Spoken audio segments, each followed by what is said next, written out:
Bonjour à tous et merci de prendre ces quelques instants de votre temps afin de rester curieux. Je voulais aussi vraiment vous remercier pour vos commentaires, pour votre participation, pour vos likes, pour votre écoute. Et puis d'être de plus en plus nombreux sur cette chaîne YouTube. Moi, ça me fait vraiment super plaisir. Et voilà, c'est avec cœur que je continue à partager avec vous. Donc, la suite de cette phase explicative qui était nécessaire afin de mieux comprendre ce qui se passe énergétiquement dans notre corps. Et jusqu'ici, ça va plutôt bien. Mais notre corps étant étroitement lié avec notre esprit, avec conscient et inconscient, là, ça devient un peu plus compliqué. Mais ma foi, on fait de notre mieux, notre jeu de cartes en main, comment le jouer du mieux possible. Surtout, que ces cartes sont bien souvent blindées de symboliques conscientes et inconscientes et d'une pioche totalement imprévisible. Donc, faites pour le mieux, restez présent du mieux possible, à l'écoute. Et pour ce qui est de la symbolique sur le corps, bien souvent, elle peut nous guider.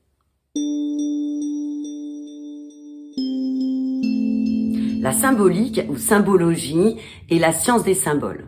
Donc là où le signe va être conventionnel, intellectuel et réfléchi, le symbole, lui, évoque, suggère avec naturel une réalité bien plus profonde, et le tout en poésie. Et le corps contient sa propre symbolique qui va être universelle. Léonard de Vinci, avec son célèbre dessin de l'homme de Vitruve, introduit déjà ce lien entre le corps humain, les arts, les sciences, la philosophie et la métaphysique.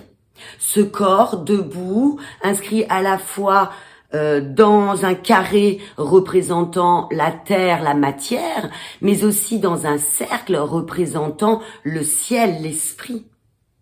Et la symbolique du corps va ouvrir la voie à bien d'autres interprétations, comme l'arbre de vie pour les kabbalistes, où les 10 séphirotes vont pouvoir être en parallèle avec les différentes parties du corps, le tout représentant à la fois le cosmos, la conscience et le corps humain.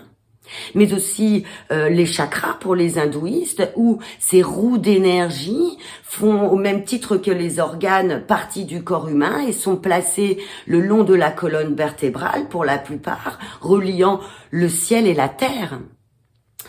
Et la médecine traditionnelle chinoise, elle aussi, prend en considération cette symbolique qui va se dévoiler sur le corps via des mots, des attitudes, des déséquilibres énergétiques qui vont venir se loger dans différentes parties du corps. Et la localisation de ces problématiques va bien souvent mettre en évidence une douleur parfois psychologique inconsciente qui va pouvoir nous guider selon l'endroit où est engrammée cette douleur. Et la douleur va devenir donc messagère. Nous avons déjà vu ensemble plusieurs symboliques en médecine traditionnelle chinoise, comme la représentation de l'être humain, qui se représente de cette façon. Ici, donc, le ciel, la terre et l'homme. Nous avons aussi vu la symbolique du yin et du yang. Donc, le yin, cette partie féminine, qui représente aussi l'intuition, la sensibilité, le repos. Nous allons placer cette force sur la gauche. Donc, yin, la force féminine. Et nous avons en complémentarité la force yang que l'on va placer sur la droite, donc qui représente l'homme, mais aussi le travail, l'action, la matière. Ce qui va déjà diviser le corps en deux parties, qui peut nous évoquer que si une problématique intervient régulièrement dans votre côté gauche, il peut éventuellement mettre en évidence une problématique d'origine féminine, venant peut-être toucher une mère, une fille, votre femme ou aussi votre femme intérieure, représentant votre sensibilité, le repos aussi peut-être. également pour le côté droit, hein, venant représenter un mari, mais aussi votre homme intérieur. Si nous inscrivons cette représentation de l'homme sur ce corps, nous allons avoir ceci, les pieds étant donc vers la terre, qui représentera bien souvent les racines, d'où l'on vient, bien ancré ici et maintenant. La colonne vertébrale nous reliant au ciel, la tête connectée et ouverte à la spiritualité. Nous pouvons également diviser le corps en ce sens où les jambes évoquent bien souvent le passé, le ventre et le milieu du corps évoqueront le présent et le haut du corps évoquera le futur.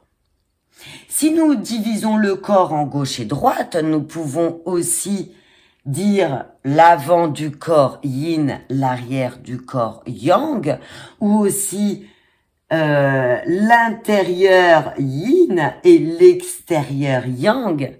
Donc si je dis ça, eh bien la peau est yang, mais les os seront donc yin. Mais si intervient ici le soleil qui est yang, la peau deviendra yin. Mais ne nous perdons pas, car c'est toujours en rapport à quoi nous nous exposons. Tout cela pour comprendre qu'en fin de compte, tout est yin et yang pour la simple et bonne raison que tout est échange et que l'être humain ne peut exister qu'à travers les autres éléments de la vie. La symbolique sur le corps va bien plus loin et peut être bien plus précise. Nous avons déjà vu ensemble que certaines émotions peuvent venir léser certains organes. Et si elles ne sont pas écoutées ni exprimées, eh bien là, elles peuvent venir créer bien des maux.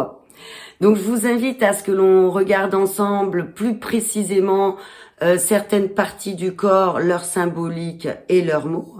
Mais il sera important de garder en tête que cette symbolique du corps se doit de résonner en vous, hein, qu'elle vous évoque une émotion, un souvenir, une image spontanée, sans intellect. Et là, vous saurez que vous avez tapé juste. Car il n'y a que vous qui pouvez savoir et comprendre la symbolique de ce message. Merci à vous. Je vous dis à très bientôt sur une prochaine vidéo et en attendant que la vie vous soit douce. À très vite. Ciao, ciao.